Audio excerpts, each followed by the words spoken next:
I checked my watch again. 5:47 p.m. Close enough. The Northwood Gas and Go squatted in its gravel lot like something that had given up trying to look welcoming. 40 miles from anywhere that mattered, surrounded by pine trees that pressed in close enough to make you feel watched. But hey, $35 an hour to sit behind a counter and ring up energy drinks? I wasn't complaining. Much. I pushed through the glass door, bell jangling overhead, and found Cody Lucas restocking the candy display with his usual nervous energy. Kid was 19 and looked like a strong wind might snap him in half, all elbows and knees in his wrinkled Gas and Go polo. "Thank God," he said, straightening up so fast he knocked over a box of Snickers bars. "I was starting to think you weren't coming." When have I ever been late? I grabbed my name tag from behind the register and clipped it to my shirt. "What's got you so jumpy today?" Cody bent to collect the scattered candy, his sandy hair flopping in his eyes. "Probably nothing, just this trucker came through around 3, asking all these weird questions about the woods. Like, what kind of animals live out there if people ever go missing, stuff like that. Maybe he's a hunter." I took the laminated rule sheet from him. Same routine, every shift change. 5 simple rules that seemed ridiculous but paid my rent, so I followed them anyway. "Yeah, maybe." Cody didn't sound convinced. He grabbed his backpack from under the counter, then paused. "Claire, you ever think about why they pay us so much for this job?" I'd thought about it plenty. Gas stations in the middle of nowhere usually paid minimum wage, not enough to cover my family's bills back in Phoenix. But asking questions about good fortune seemed like a fast way to lose it. "Because it's isolated and boring," I said. "Now get out of here before your grandmother starts worrying." After Cody left, I settled into the familiar rhythm of the night shift. Stock the coolers, clean the coffee machine, help the occasional customer who wandered in looking half dead from highway driving. The radio played classic rock at low volume, and I had a paperback novel tucked under the register for the slow hours. At 8:30, the bell chimed and River Austin walked in, work boots heavy on the linoleum. He was maybe 27, with that easy confidence that came from physical work and knowing your place in the world. His flannel shirt was rolled up to show forearms marked with small scars, occupational hazards from the logging camp 20 miles north. "Evening, Claire." He headed straight for the cigarette display behind me. Pack of Marlboro Lights. I rang him up, noting the way he always made eye contact when he talked. Most customers looked through you like you were part of the furniture, but River seemed to actually see people. It was nice, even if I couldn't shake the feeling he was studying me sometimes. "Busy night out there?" I asked, making change. "Dead quiet, which is how I like it." He pocketed the cigarettes and leaned against the counter. "You ever get tired of the isolation? Some people can't handle being this far from civilization. I grew up in Phoenix. Trust me, this is peaceful compared to that." River smiled, but something flickered in his expression, like he was filing away my answer for later. "Well, you seem to be settling in just fine. Most people don't last 3 months out here." The way he said it made me wonder how many people had worked this job before me and why they'd left. But River was already heading for the door, raising a hand in goodbye. "See you next week, Claire." The hours crawled by after that. A few truckers stopped for coffee and gas, paying with crumpled bills and barely grunting acknowledgement. I read 2 chapters of my book and reorganized the magazine rack twice. By 10:30, I was considering whether anyone would notice if I started my crossword puzzle early. That's when the headlights swept across the windows. The car pulled up crooked to the pumps, a beige sedan that had seen better decades. The driver's door opened and someone stumbled out, moving wrong, like their legs weren't quite working. I looked up from my book as the person made their way to the door. It was an elderly woman, maybe late 60s, with silver hair disheveled around her face. Blood trickled from a cut on her forehead, and her cream cardigan was torn at the shoulder. She pushed through the door like she was fighting a strong wind. "Please," she said, voice shaking. I need help. I was already reaching for the phone. Are you hurt? Do you need an ambulance? No, no ambulances. She looked over her shoulder at the dark windows, then back at me with pale blue eyes that were too wide. My car hit something on the road. Something big. I think it might have been a person. My hand froze halfway to the phone. You hit someone? I don't know. Maybe. It was dark and it came out of nowhere. She pressed a tissue to the cut on her forehead with trembling fingers. I got out to look, but I couldn't find anything. Just these scratches on my bumper, and she shuddered. I heard things moving in the trees, following me. I glanced at the clock above the register. 10:43 p.m. What's your name, ma'am? Pamela Casey. I live about 30 miles south, was driving back from my sister's place. She stepped closer to the counter, and I could smell fear sweat mixed with her floral perfume. Please, I can't drive anymore tonight. My hands won't stop shaking. Can I just stay here until morning? I'll pay you. I have cash. The clock ticked to 10:44. Mrs. Casey, I can call the police for you. They'll want to check the accident site anyway, and they can give you a ride. No police. Her voice went sharp. I don't want to deal with reports and questions, not tonight. I just need somewhere safe to wait until daylight. I looked at her, really looked. The blood was real, and so was the terror in her eyes. Whatever had happened out there had shaken her badly, but the rules were clear, and I'd followed them for 3 months without incident. I'm sorry, but I can't let customers stay in the store overnight. It's company policy. Company policy? Pamela's voice cracked. I'm asking for basic human decency. I'm hurt and scared, and you're worried about policy? The clock showed 10:46. Time was moving too fast. There's a motel about 15 miles back toward town, I said, hating how I sounded. The Pine View Inn. They'll have rooms available. 15 miles through those woods. Pamela stared at me like I'd suggested she walk across hot coals. Did you hear what I said? Something's out there. Something that shouldn't be. 10:48. Mrs. Casey, I really am sorry, but what if it was your grandmother? Her voice broke completely now, tears mixing with the blood on her cheek. What if she was hurt and alone and some heartless girl behind a counter told her to drive back into the dark? Each word hit like a physical blow. I thought about my own grandmother, about how I'd want someone to help her if she was scared and bleeding. But the rules existed for a reason, even if I didn't understand what that reason was. 10:50. I can call someone for you, a family member, or there's no one. Pamela wiped her eyes with the back of her hand, smearing blood across her cheek. My husband's dead. My kids live across the country. It's just me. 10:51. I reached under the counter and pulled out the first aid kit. At least let me clean that cut before you go. For a moment, hope flickered in her eyes. Then she saw me glance at the clock again, and her expression hardened.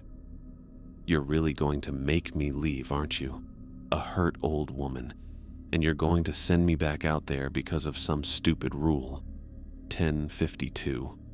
Mrs. Casey? What's your name? Claire. Well, Claire, I hope you can live with yourself. Pamela turned toward the door, moving like every step hurt. I hope when something terrible happens to me out there, you remember this moment. 10:53. I watched her walk to her car, fumbling with the keys. Part of me wanted to run after her, to say forget the rules and come back inside. But I'd seen what happened to people who didn't follow workplace policies. I'd been fired from enough jobs to know better. Pamela's car started on the third try. She backed away from the pumps and drove toward the road, taillights disappearing into the trees. The clock hit 11:54. I stood there staring at the empty lot, feeling sick. Maybe she'd make it to the motel.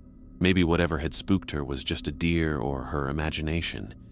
Maybe I'd done the right thing. The minutes crawled by. 11:55, 11:56. At 11:57, I heard the sound of an engine coming back up the road. Relief flooded through me. Pamela had changed her mind. Or maybe she'd realized she was too shaken to drive safely. But the headlights that swept across the windows belonged to a different car. This one was red and low to the ground, moving fast.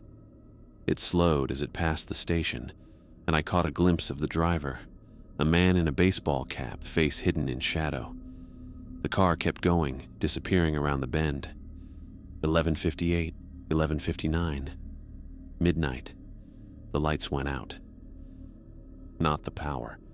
The building still hummed with electricity, but every light in the parking lot died at once, plunging the world outside into absolute darkness.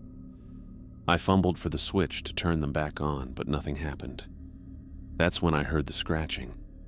It started soft, like branches against glass, but we were too far from any trees, and there was no wind.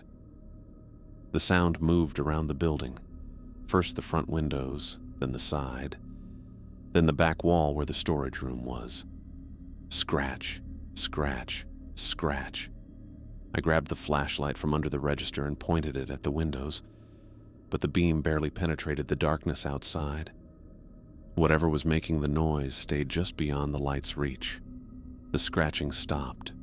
I stood there in the fluorescent glare of the store, listening to my own heartbeat and the hum of the coolers. Outside, the darkness pressed against the windows like something alive. At 12:15, the parking lot lights flickered back on. The lot was empty. No sign of whatever had been circling the building, but there, scratched into the glass of the front door, were 5 parallel lines, like claw marks, but too big to belong to any animal I knew. I spent the rest of my shift checking the locks and jumping at every sound. When Cody arrived at 6 a.m., I was still staring at those scratches, wondering what Pamela Casey had really hit on the road, and whether it had followed her here. I pulled into the gas and go lot at 5:58, already dreading whatever mood I'd find Cody in. The kid had a talent for absorbing stress like a sponge, and after last night's weirdness with Pamela Casey, I figured he'd be wound tighter than usual. I was right. The bell hadn't even finished chiming when Cody practically launched himself at me from behind the register, his sandy hair sticking up like he'd been running his hands through it all day. "Claire, thank God you're here. We have a problem. A big problem." "What now?" I grabbed my name tag, trying to project calm even though my stomach was already knotting up. "Did someone complain about the coffee again? Worse?" Cody's voice cracked slightly. "That woman from last night, Pamela Casey, she called corporate." The name tag slipped from my fingers, clattering on the counter. "She what?" "Filed a formal complaint. Said we refused to help an injured customer, threw her out when she was bleeding and scared." Cody was talking fast, words tumbling over each other. "Corporate called Denise this morning. Denise called here around noon, asking what the hell happened on the night shift." I bent to pick up my name tag, buying myself a few seconds to think. "What did you tell her?" "Nothing. I wasn't even here. But she wants to talk to you. She's coming by tonight." "Tonight?" The tag felt slippery in my suddenly sweaty hands. "She never comes by during shifts." "Yeah, well, apparently customer complaints about employee negligence get her attention." Cody grabbed his backpack, movements jerky with nervous energy. "Claire, what really happened last night? Because if you actually turned away someone who was hurt..." I followed protocol. The words came out sharper than I intended. "Rule number 1, remember? No customers in the store after midnight." Cody stared at me like I'd grown a second head. "She was bleeding, Claire, from a car accident. And I told her to go to the motel, or call someone. I offered to call for help." I clipped the name tag to my shirt, hands steadier now that I was sticking to my story. What was I supposed to do? Break company rules for someone I'd never met? Maybe? Cody's voice went up an octave. I mean, basic human decency, the same phrase Pamela had used. I pushed down the guilt that tried to surface and focused on the practical reality. Look, I've been fired from jobs for not following policy before. I'm not doing it again. especially not for $35 an hour. Cody shook his head, but he didn't argue further. He knew about my family situation, how much I needed this job to work out. Just be ready for Denise. She sounded really unhappy. After he left, I tried to settle into the normal routine, but everything felt off. I kept glancing at the front door, expecting to see Pamela's beige sedan pull up again. The scratches in the glass caught the fluorescent light, 5 parallel lines that maintenance still hadn't fixed. At 7:15, a semi pulled up to the diesel pumps. The driver came in for coffee and beef jerky, paying with a credit card that took 3 tries to read. Normal stuff. Boring stuff. The kind of interaction that usually made me grateful for how quiet this job was. At 7:32, a silver SUV turned into the lot. I recognized it immediately. Denise Skinner's vehicle, the one she'd driven when she interviewed me 3 months ago. She parked near the front door and sat there for a moment, probably reviewing whatever corporate had told her about the complaint. The woman who walked through the door looked exactly like I remembered. Mid-50s, graying brown hair and a practical bob, sharp green eyes that missed nothing. She wore a navy blazer over a white blouse, carrying a worn leather briefcase that probably contained my employment file. "Claire," her voice was crisp, professional. "We need to talk." "Yes, ma'am." I straightened up behind the register, trying to look like a model employee instead of someone who'd spent the day worrying about getting fired. Denise set her briefcase on the counter and opened it, pulling out a manila folder. "Tell me about last night. Specifically, about your interaction with Pamela Casey." I launched into the same story I'd given Cody, keeping my voice steady and factual. "Elderly woman, car accident, asked to stay overnight." I explained company policy and suggested alternatives. Clean, simple, defensible. Denise listened without interrupting, her expression unreadable. When I finished, she was quiet for a long moment. "You told her she couldn't stay because of company policy," she said finally. "That's right. Rule number 1 on the sheet you gave me, no customers in the store after midnight." Something shifted in Denise's face when I mentioned the rules. The professional mask slipped for just a second, revealing something that looked almost like fear. "You followed the rules exactly?" "Yes, ma'am. Just like you trained me." Denise closed the folder and leaned against the counter, studying my face. "Claire, I need you to understand something. Those rules aren't just company policy. They're not about liability or corporate guidelines." "What do you mean?"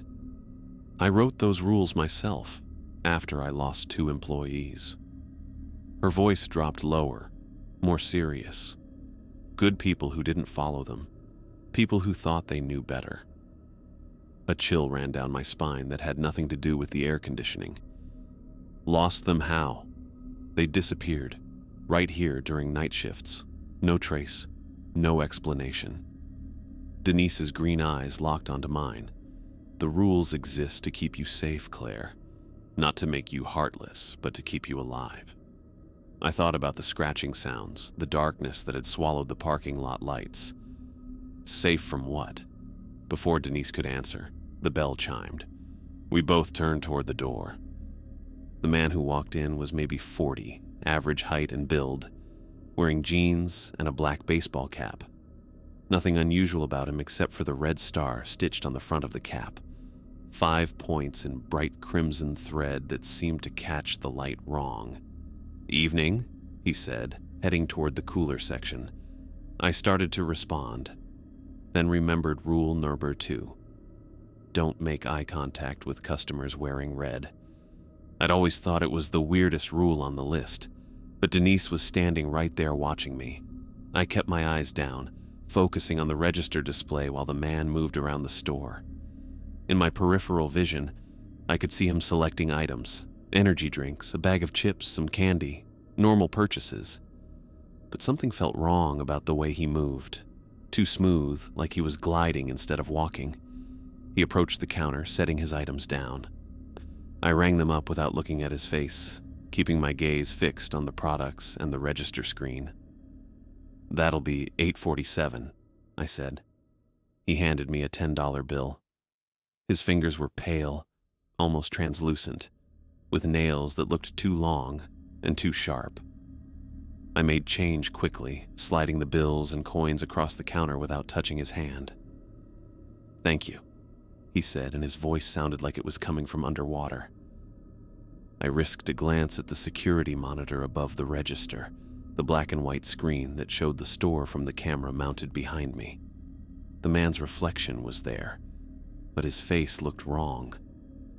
The features seemed to shift and blur, like they couldn't decide what shape they wanted to hold. My hand started shaking as I watched the distorted image gather up the items and head for the door. The bell chimed as he left, and I finally looked up to see him walking toward a dark sedan parked at the edge of the lot. "Good girl," Denise said quietly. I turned to stare at her. What the hell was that? Something that isn't human. Denise's voice was matter-of-fact, like she was discussing the weather. "Making eye contact with them lets them mark you, remember you. And trust me, you don't want to be remembered by something like that." My legs felt weak. I gripped the edge of the counter to keep myself steady.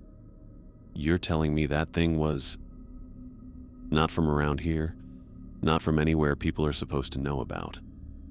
Denise pulled a chair from the office and sat down, suddenly looking older than her 50-something years.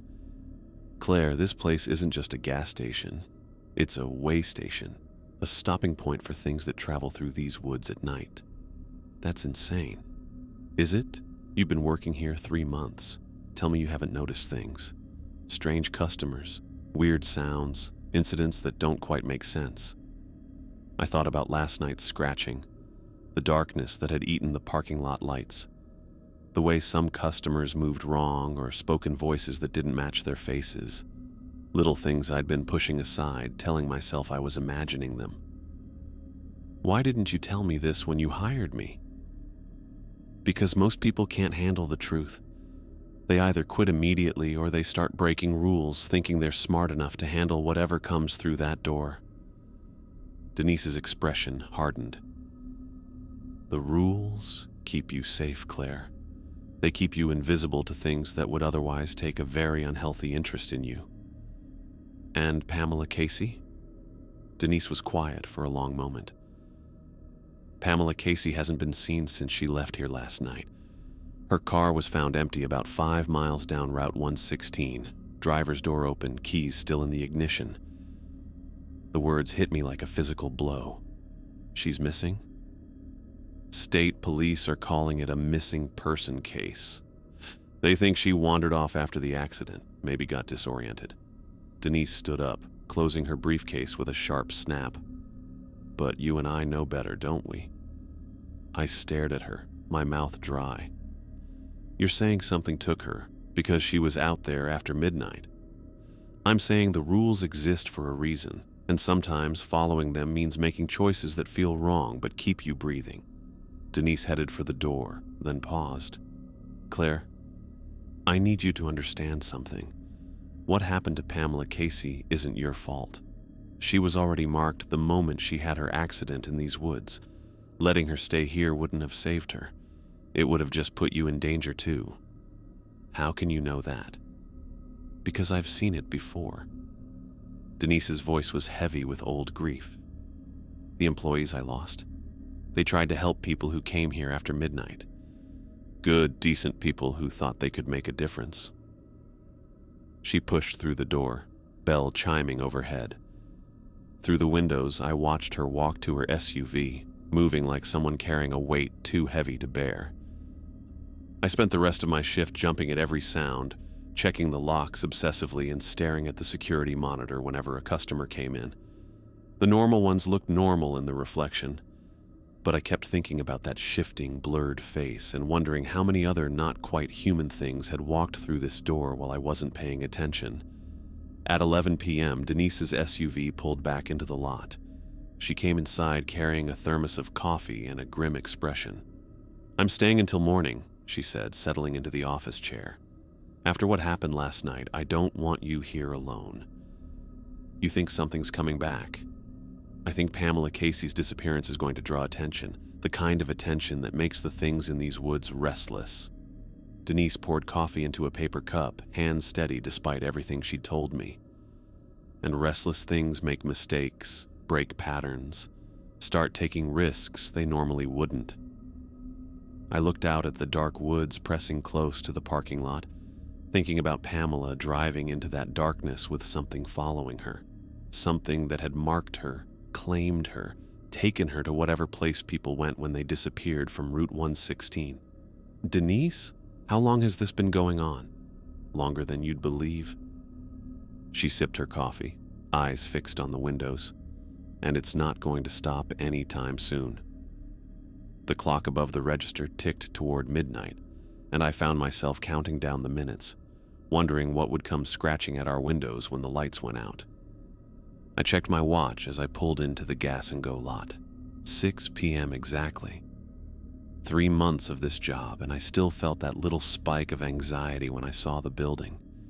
Like my body knew something my brain kept trying to ignore. Tonight felt worse. Maybe it was knowing Pamela Casey was missing, or maybe it was the way the pine trees seemed to lean closer to the parking lot, but everything looked sharper, more threatening. Even the fluorescent lights inside seemed harsher than usual. Cody was restocking the energy drink cooler when I walked in, but his movements were jerky and distracted. He kept glancing toward the windows, like he expected something to come crawling out of the woods. "You're early," he said, not looking at me. Traffic was light. I grabbed my name tag, noting how Cody's hands shook slightly as he arranged the Red Bulls. "You okay?" "State police came by around 3. He finally turned to face me, and I could see dark circles under his eyes. 2 detectives asking questions about Pamela Casey, whether we'd seen her, what time she left, if she seemed upset or confused. My stomach dropped. "What did you tell them?" "The truth, that I wasn't here when it happened." Cody's voice was carefully neutral. "They said they'd probably want to talk to you too, about being the last person to see her." I focused on clipping the name tag to my shirt, keeping my expression blank. Makes sense. Standard procedure for missing persons cases. "Is it?" Cody grabbed his backpack, movement still too quick and nervous. "Because they also asked about our customer logs, security footage, whether we keep records of people who stop by after 10 p.m. "Do we?" "That's what I asked. Turns out the cameras haven't worked in 2 years, and we don't keep any logs except credit card receipts." Cody shouldered his bag, studying my face. "Convenient, right?" I didn't answer. Couldn't answer because the implications were starting to sink in. No cameras, no records, no way to prove what really happened to people who disappeared from this place. Like the system was designed to make people vanish without a trace. After Cody left, I tried to fall into the normal routine, but everything felt different now. Every customer who walked through the door might be the last person I'd ever see them. Every transaction might be covering up something horrible. At 8 p.m., the bell chimed and River Austin walked in, but this time he wasn't alone. The man with him was maybe 30, with the kind of build that came from outdoor work and the alert posture of someone used to emergencies. His dark hair was cut short, and his brown eyes swept the store like he was cataloging every detail. He wore a dark green jacket with patches I couldn't quite read from behind the counter. "Claire, this is my cousin Mickey," River said, heading for the cigarette display. "Mickey Porter. He works search and rescue for the county." Mickey stepped forward, extending a hand. "Nice to meet you, Claire. Rivers told me a lot about you." I shook his hand, noting the calluses and the way his grip was firm but not aggressive. "Search and rescue? That must be interesting work." "It has its moments." Mickey's smile was friendly, but his eyes stayed serious. "Actually, that's kind of why I'm here. I've been working the Pamela Casey case." My hand froze halfway to the register. "Oh?" "River mentioned you were the last person to see her. I was hoping you might remember some details that could help us figure out where she went." River was watching me carefully as he set his cigarettes on the counter. "Mickey's really good at this stuff. He's found people when the state police gave up. I already told the detectives everything I remember, I said, ringing up River's purchase. She came in around 10:40, said she'd hit something on the road. I suggested she go to the motel or call someone for help. What time did she leave? Mickey asked. Maybe 10:55? I wasn't watching the clock that closely. Mickey nodded, but something in his expression suggested he didn't quite believe me. And you didn't see her after that? No sign of her car coming back, nothing like that? The lie came easier this time. No, nothing. Because her car was found about 5 miles south of here, Mickey continued, but the accident site was 3 miles north. That means she drove past this place again, probably around 11:15 or 11:30. I kept my face neutral, but inside I was panicking. If Mickey could track her movements that precisely, what else might he figure out? Maybe she changed her mind about the motel, I said. Decided to try driving home instead. Maybe. Mickey didn't sound convinced. The thing is, we found some strange tracks near her car. Not human, not any animal I recognize. Almost like something was following her. River shifted uncomfortably. Mickey, you're probably scaring Claire with all this talk about tracks and missing people. Am I scaring you, Claire? Mickey's eyes locked onto mine. Because if you saw anything unusual that night, anything at all, it could be important.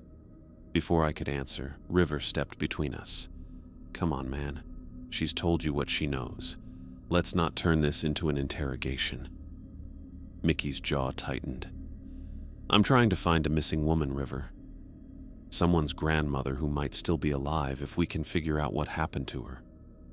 And Claire's trying to do her job. She doesn't need you making her feel guilty about something that's not her fault. The tension between them was thick enough to cut. Mickey looked like he wanted to push harder, but River's protective stance made it clear the conversation was over. Sorry, Mickey said finally, though he didn't sound sorry at all. I get intense about these cases. If you think of anything else, Claire, anything at all, please call me. He pulled a business card from his jacket and set it on the counter. Day or night? After they left, I stared at Mickey's card for a long time. His instincts were good, too good. He knew I was lying, and he wasn't going to let it go. The question was how long before he figured out the truth, and what would happen to me when he did. The next 2 hours crawled by. A few truckers stopped for coffee and gas, normal interactions that felt surreal after Mickey's visit. I kept thinking about those tracks he'd mentioned, wondering what had really followed Pamela into the woods. At 10 p.m., the bell chimed again. The man who shuffled through the door was ancient, maybe 80, with a gray beard that reached his chest and yellowed teeth visible through his perpetual grin. His clothes were old-fashioned, suspenders over a white shirt, wool pants that had seen better decades. But it was his eyes that made my skin crawl. They were too bright, too aware, like they belonged in a much younger face. He moved slowly through the store, humming under his breath, occasionally picking up items and examining them before putting them back. Finally, he approached the counter. Matches, he said, voice like gravel in a cement mixer. I remembered Rule Number 3. Give customers who ask for matches exactly what they want. Nothing more, nothing less. No conversation, no small talk, no questions about what they plan to do with them. I reached under the counter and pulled out a book of matches, setting it on the surface between us. The old man's grin widened, showing more teeth than should have fit in his mouth. Perfect, he said, scooping up the matches with fingers that were too long and too pale. Just perfect. He turned and shuffled toward the door, still humming that tuneless melody. As he reached for the handle, he looked back at me over his shoulder. Give my regards to Pamela, he said, and winked. The door chimed as he left, and I watched through the windows as he disappeared into the darkness beyond the parking lot lights. Not toward a car, not toward the road, just into the trees, like he belonged there. I was still staring at the empty lot when headlights swept across the windows. Mickey's truck pulled up to the pumps and he climbed out looking grim and determined. The bell chimed as he entered. "Claire, we need to talk. I told you everything I know." "No, you didn't." Mickey walked straight to the counter, his earlier friendliness completely gone. "I went back to Pamela's car after River and I left here, took another look at those tracks." My mouth went dry. "And? They don't just lead away from the car, they lead back toward this place." Mickey leaned against the counter, studying my face. "Whatever was following Pamela Casey, it came here, and I think you saw it." Before I could respond, headlights flooded the store windows. Bright, harsh light that made everything inside look stark and exposed. I looked out and felt my blood turn to ice. A red sports car sat in the parking lot, engine idling. The same car I'd seen the night Pamela disappeared, the one that had slowed down as it passed the station. Without thinking, I hit the light switches, plunging the store into darkness.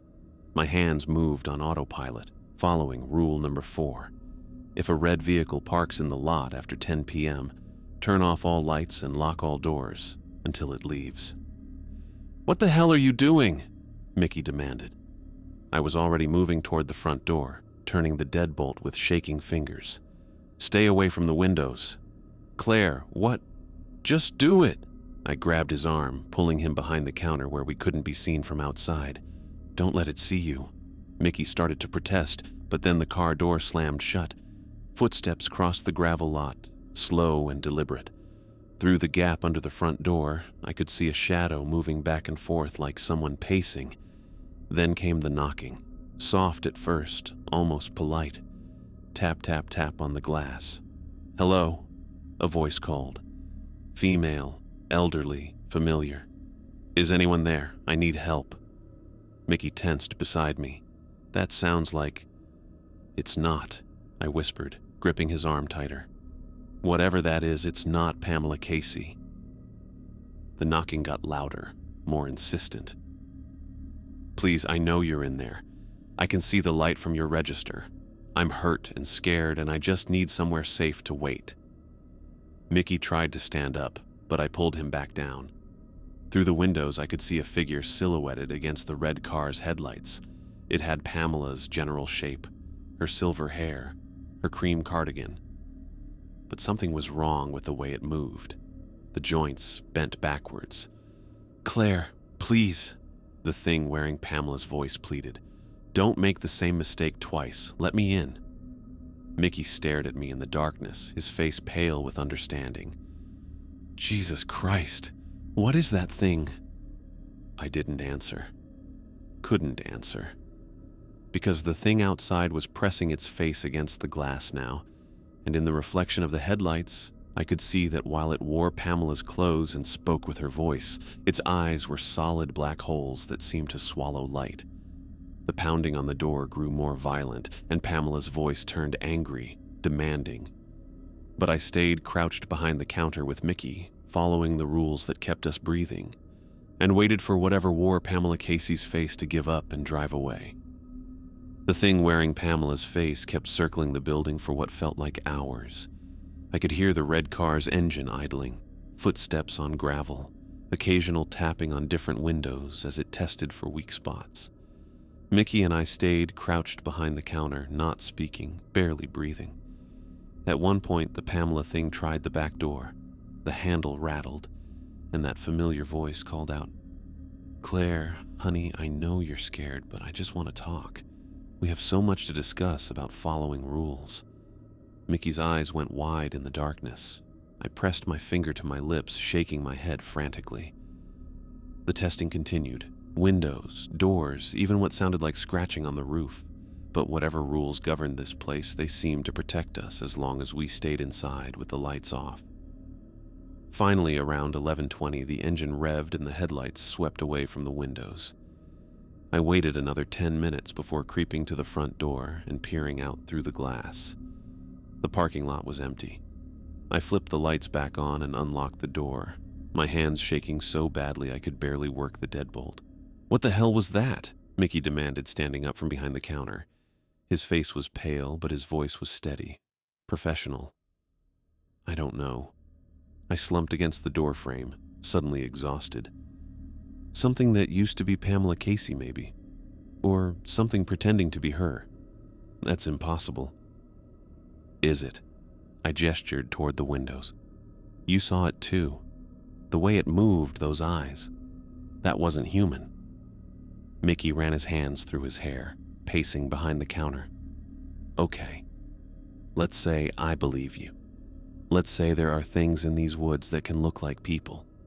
Why didn't you tell me this when I asked about Pamela? Because you would have thought I was crazy. Because I wasn't sure myself until tonight. I moved back to the register, needing something normal to focus on. And because there are rules about what I can and can't do here. Rules. I pulled out the laminated sheet Denise had given me on my first day. The 5 simple guidelines I'd memorized by now. Mickey read them over, his frown deepening with each line. Don't make eye contact with customers wearing red, he read aloud. Give customers who ask for matches exactly what they want. If a red vehicle parks in the lot after 10 p.m., turn off all lights and lock all doors. He looked up at me. Claire, these aren't normal employee guidelines. I know that now. How long have you been following these? 3 months, since I started working here. I took the sheet back, folding it carefully. Denise said they were company policy, that employees who didn't follow them got fired. Mickey was quiet for a long moment, processing. When he spoke again, his voice was different, harder. Claire, I need to tell you something. I've been tracking disappearances along Route 116 for 8 months now. 12 people in the last 2 years, all last seen within a 5-mile radius of this place. My stomach dropped. 12? Hikers, truckers, people whose cars broke down. The official reports blame it on the wilderness, people getting lost or falling into ravines. But I've walked every inch of these woods. Mickey's eyes were intense, focused. There are no ravines deep enough to hide a body. No caves, no dangerous terrain. People don't just vanish out here unless something makes them vanish. I thought about the old man with too many teeth, the customer whose reflection had shifted and blurred. What kind of something? That's what I've been trying to figure out. But after tonight, Mickey shook his head. I think you might have the answers I've been looking for. We spent the next hour going over everything. Mickey had a notebook filled with dates, names, descriptions of the missing people. I told him about the strange customers, the scratching sounds, the way some visitors moved wrong or spoke in voices that didn't match their faces. The rules, Mickey said finally. They're not random, are they? There's specific protections against specific threats. That's what I'm starting to think. Which means someone knows exactly what's out there. Someone who's been dealing with it long enough to figure out how to stay safe. Mickey closed his notebook, looking grim. We need to talk to your boss. At 6 a.m., Cody's car pulled into the lot 20 minutes early, but he wasn't alone. Denise's silver SUV followed right behind him. They walked in together, Cody looking nervous and Denise looking like she hadn't slept all night. When she saw Mickey sitting at the counter with his notebook open, her face went completely white. What's he doing here? She asked. Learning the truth, Mickey said, standing up. About what really happens to people who disappear near your gas station. Denise set her briefcase down slowly, her movements careful and controlled. Cody, go wait in the car. But now? Cody glanced between us, clearly wanting to stay but not brave enough to argue. The bell chimed as he left, and Denise locked the door behind him. How much do you know? She asked Mickey. Enough. I know something took Pamela Casey. I know it came back here last night wearing her face. And I know Claire's been following rules designed to keep her safe from things that shouldn't exist. Denise was quiet for a long moment, studying Mickey's face like she was trying to decide something important. Finally, she sighed. 5 years ago, this place was failing. I was 3 months behind on the mortgage, about to lose everything my father left me. She moved to the coffee machine, pouring herself a cup with steady hands. That's when I met them. Them? The things that live in these woods. Old things, hungry things. They made me an offer. Denise's voice was matter of fact, like she was discussing a business transaction. Keep the station running, follow their rules, and they'd make sure I prospered. All I had to do was look the other way when they took people. Mickey's jaw tightened. You're talking about murder. No. Denise shook her head. Murder implies the people are dead. These things don't kill, they take, replace. The person who was Pamela Casey is gone, but something else is wearing her shape now. That's worse, I said, my voice barely a whisper. Is it? The families get closure. The missing person reports eventually get filed away, and the things in the woods get what they need to leave everyone else alone. Denise sipped her coffee, meeting my horrified stare. It's not a perfect system, Claire, but it works. Mickey slammed his hand on the counter. 12 people in 2 years. 12 families who don't know what really happened to their loved ones. 12 people who were already marked, Denise corrected. The things in these woods don't take randomly. They choose people who are vulnerable, isolated, already touched by whatever darkness lives out there. Pamela Casey hit something on that road, something that marked her. From that moment, she was theirs. So you just let it happen. I follow the rules that keep my employees safe and my business running. The alternative is chaos. Things coming into town, taking whoever they want, whenever they want. Denise's voice hardened. At least this way there's structure, limits. I stared at her, remembering how she'd comforted me after the complaint, how she'd stayed with me through that first midnight shift. You've been using me, using all of us. I've been keeping you alive. Do you think it's an accident that this job pays $35 an hour? That we can't keep employees for more than a few months? Denise set down her coffee cup. Most people can't handle the truth, Claire. They break under the pressure, or they start thinking they can change things. What happened to them? The employees who broke?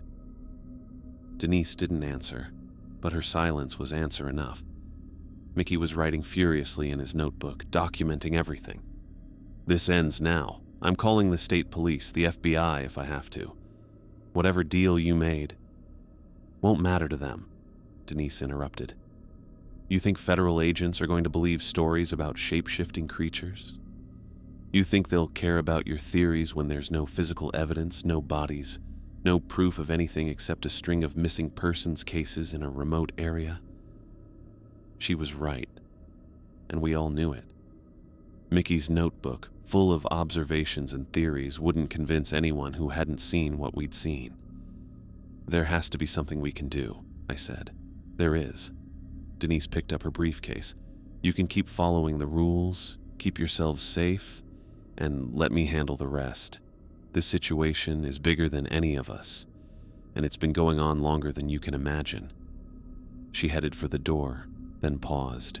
Mickey, I'd be very careful about how much investigating you do from now on. The things in these woods don't like attention, and they have ways of dealing with people who ask too many questions. After she left, Mickey and I sat in silence for a long time. Finally, he closed his notebook and stood up. I'm not letting this go, he said. Mickey, maybe you should listen to her. Maybe some things are too dangerous to... 12 people, Claire. 12 families who deserve to know the truth. He headed for the door. I'm going to find evidence. Real evidence that even the FBI can't ignore. I watched him drive away, a sick feeling growing in my stomach. Denise's warning echoed in my head, and I found myself hoping Mickey would be smart enough to stay away from the woods, but I knew he wouldn't.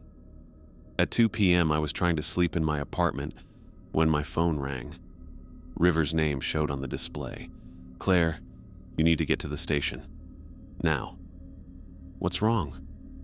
Mickey went back there around noon. His truck's still in the lot, but there's no sign of him." River's voice was tight with worry. "I think he went into the woods." I was dressed and driving before he finished talking, my heart pounding as I raced back toward Route 116. Mickey's truck sat empty in the parking lot, driver's door open like he'd left in a hurry. Inside the station, everything looked normal, except for the back office door, which stood ajar. I'd never been in there before. Denise always kept it locked. The room was small, cramped, filled with filing cabinets and boxes of paperwork, but it was the wall that made me stop breathing. Dozens of missing person flyers covered every inch of space. Photos of smiling faces, descriptions of last known locations, desperate pleas from families, and written across each one in red ink was a single word: taken. I pulled out my phone to call the police, but footsteps on gravel made me freeze. Through the office window, I could see River walking across the parking lot. When he came through the front door, his expression was grim. "Find anything interesting?" he asked. I gestured toward the wall of missing persons flyers. "Did you know about this?" River stepped into the office, looking at the photos with something that might have been sadness. "Yeah, I knew." "How long?" 3 years. He turned to face me, and I saw guilt written across his features. "Claire, there's something else you need to know. I'm not really a logger." My blood turned cold. "What?" "Denise Skinner is my mother, and I've been helping her keep this secret since the day she made her deal with the things in these woods." I staggered backward, bumping into the filing cabinet covered with missing person photos. "Your mother?" The words came out strangled. "Denise is your mother? I wanted to tell you. God, Claire, I've wanted to tell you since the first night we met." River stepped closer, hands raised like he was approaching a spooked animal. "But she made me promise, said it was safer if you didn't know." I looked at the wall of faces again, all those people marked taken in red ink. "How many of these did you help her with?" "It's not like that. We don't choose who gets taken. The things in the woods, they mark people themselves. We just don't interfere. You watch it happen. We survive." River's voice cracked. "Claire, you don't understand what it was like before. My dad died when I was 24, left us with nothing but debt and medical bills. Mom was about to lose the station, lose everything. Then she found a way to make it work." I pushed past him toward the front door, but he caught my arm. "Where are you going?" "To find Mickey, to call the real police. Not whatever bought-off locals your mother has in her pocket." I jerked free of his grip. "This ends now." "You can't." River moved between me and the door. "Claire, if you expose this, if you bring outside attention here, the things in the woods won't just disappear. They'll spread out, start taking people from town, from anywhere they can reach. At least this way it's contained."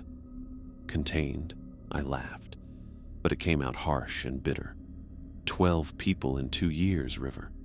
12 families destroyed so you and your mother can live comfortably. And how many more would die if we stopped? How many towns would be emptied if these things decided to expand their hunting grounds? River's face was desperate now.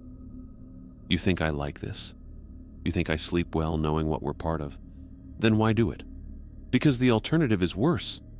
River slammed his hand against the door frame. "Because my mother made an impossible choice and now we're all trapped by it." I stared at him, seeing clearly for the first time. The easy charm, the way he'd always shown up at convenient moments, how he'd defended me to Mickey. "You've been watching me, reporting back to her." River's silence was answer enough. "Every conversation we had, every time you asked how I was handling the job, whether I was having doubts, you were gathering intelligence. At first, yeah. But then I got to know you and You what? Started to care?" I shook my head. "You don't get to claim feelings now, River. Not after this." I moved toward the door again. But this time River didn't just block me. He grabbed both my arms, holding me in place. "I can't let you leave, Claire. You know too much." Something cold settled in my stomach. "Let go of me. I'm sorry. I really am. But Mom was right. Some people can't handle the truth. They break, or they try to change things, and then..." River's grip tightened. "I won't let that happen to you." The threat was clear. I was about to become another missing person flyer on Denise's wall. I drove my knee up hard, catching River in the stomach. He doubled over, gasping, and I broke free. But instead of running for the front door, I bolted toward the back of the store. The storage room was cramped and dark, filled with boxes of inventory and cleaning supplies. I grabbed the first weapon I could find, a tire iron from the automotive section, and spun around just as River appeared in the doorway. "Claire, don't make this harder than it has to be. Stay back." I raised the tire iron, hands shaking but grip firm. "I mean it, River. You don't understand what you're doing. If you run, if you try to expose this, they'll hunt you down. The things in the woods, they don't forget, and they don't forgive." "Maybe. But at least I'll die knowing I tried to do the right thing." River took a step forward. "I won't let you destroy my family." I swung the tire iron as hard as I could. It caught him across the temple with a sickening crack, and he crumpled to the floor, blood seeping from a gash above his left ear. For a moment I just stood there, breathing hard, staring at his unconscious form. Then I dropped the tire iron and ran. The back door led directly into the tree line. I plunged into the woods without hesitation, branches tearing at my clothes and face as I crashed through the underbrush. Behind me, I could hear River groaning, starting to come around. I had maybe 5 minutes before he recovered enough to follow. The woods were darker than they should have been for late afternoon, shadows thick and oppressive between the pine trunks. I tried to remember which direction Mickey's truck had been facing, where he might have entered the forest. A path. There, barely visible through the undergrowth, but definitely a trail worn by human feet. I followed it deeper into the trees, my heart hammering against my ribs. The path wound through dense forest for what felt like miles, but was probably only a few hundred yards. Then it opened into a small clearing dominated by a ramshackle cabin that looked like it had been abandoned for decades.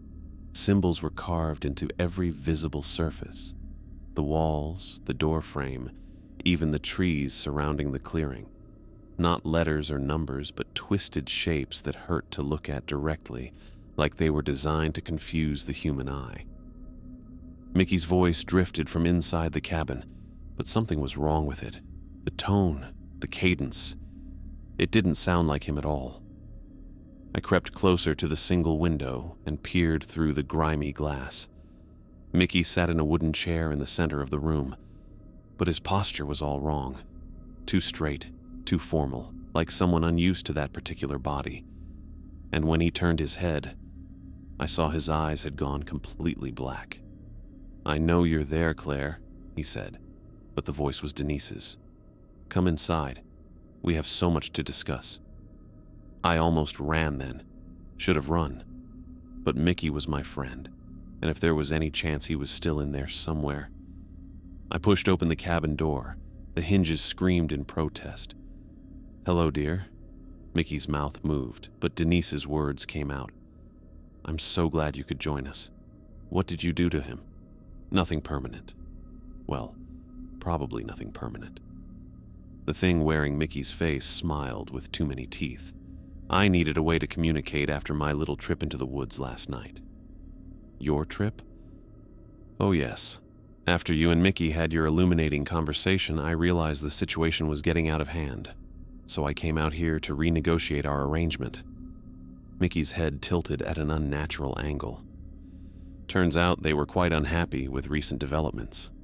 I took a step backward, but the door had swung shut behind me. "Where's Denise?" "Gone. Absorbed. Her consciousness is here, in this body, but her original form has been recycled." The Mickey thing stood up, movements jerky and wrong. The entities were quite creative in their punishment. And Mickey? Still here somewhere, screaming mostly. It's really quite distracting. The thing pressed Mickey's hands to his temples. But don't worry about him. Let's talk about you. I'm leaving. Right now. No, you're not. Mickey's body moved to block the door, but the coordination was off, like someone learning to operate an unfamiliar machine. You see, Claire, the entities have made me a very generous offer to pass along to you. I'm not interested. You haven't heard it yet. They want you to take over the station, follow the rules, maintain the feeding schedule, and in return you'll prosper beyond your wildest dreams. Money, security, everything you've ever wanted. I thought about my family's struggling auto shop, the bills I could barely help them pay, the constant worry about money that had driven me to take this job in the first place. And if I refuse, then you join Mickey and me in this delightful arrangement. Your consciousness trapped in someone else's body while they use your form for their own purposes. The Mickey Thing's smile widened, though I suspect they'd be less gentle with you than they were with us. I looked around the cabin, taking in the carved symbols, the musty smell of decay, the wrongness that seemed to seep from the walls themselves. Then I reached into my pocket and pulled out the book of matches I'd taken from the station's register. What are you doing? The Mickey Thing's voice sharpened with alarm, something I should have done the moment I learned the truth. I struck a match, the flame bright and clean in the cabin's gloom. I'm burning it all down. I dropped the match onto a pile of old newspapers in the corner. The flames caught immediately, spreading faster than should have been possible. The Mickey Thing screamed, not with Mickey's voice, but with something inhuman and ancient. You don't understand what you're doing. Without the arrangement, without the rules, they'll take everyone. Maybe, but at least people will have a fighting chance. The fire was spreading up the walls now, consuming the carved symbols. Each one that burned made the Mickey Thing convulse, like the flames were eating away at whatever held Denise's consciousness in place. Claire, please! Now it was Mickey's real voice, desperate and terrified. Help me! I hesitated for just a moment, then I saw his eyes, still solid black, still wrong. I'm sorry, Mickey. I kicked open the cabin door and ran as the building erupted in flames behind me.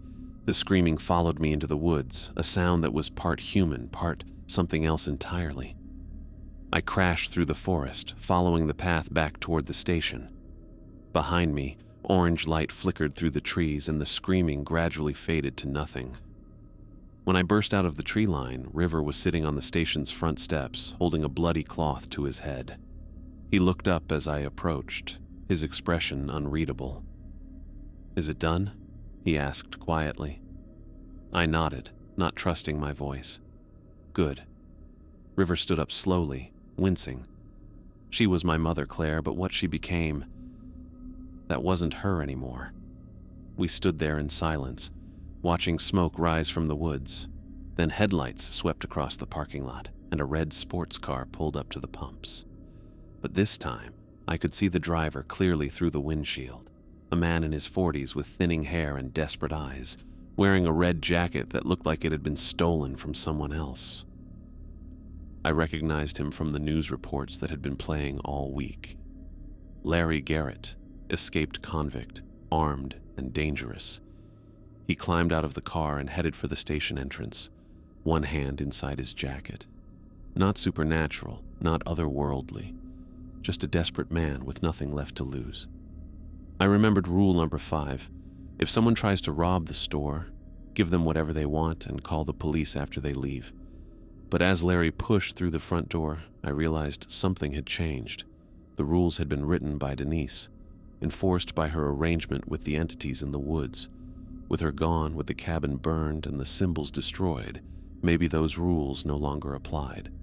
Maybe I could finally choose to do the right thing. I pulled out my phone and dialed 911 as Larry demanded money from the register.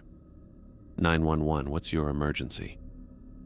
Armed robbery in progress at the Northwood Gas and Go on Route 116, I said, loud enough for Larry to hear. Suspect is Larry Garrett, the escaped convict from the news. Larry spun around, eyes wide with panic and rage. You stupid... The police sirens were already wailing in the distance. Larry ran for his car, but 3 state police cruisers blocked the parking lot before he could reach it. They arrested him without incident, just another criminal caught in the act. The officers took my statement, praised me for my quick thinking, and never asked about the smoke still rising from the woods. After they left, I walked back into the station one last time. I pulled off my name tag, set it on the counter next to the laminated rules sheet, and walked away. The Northwood Gas and Go sat empty and dark as I drove home, its rules unguarded, its secrets finally exposed to the light.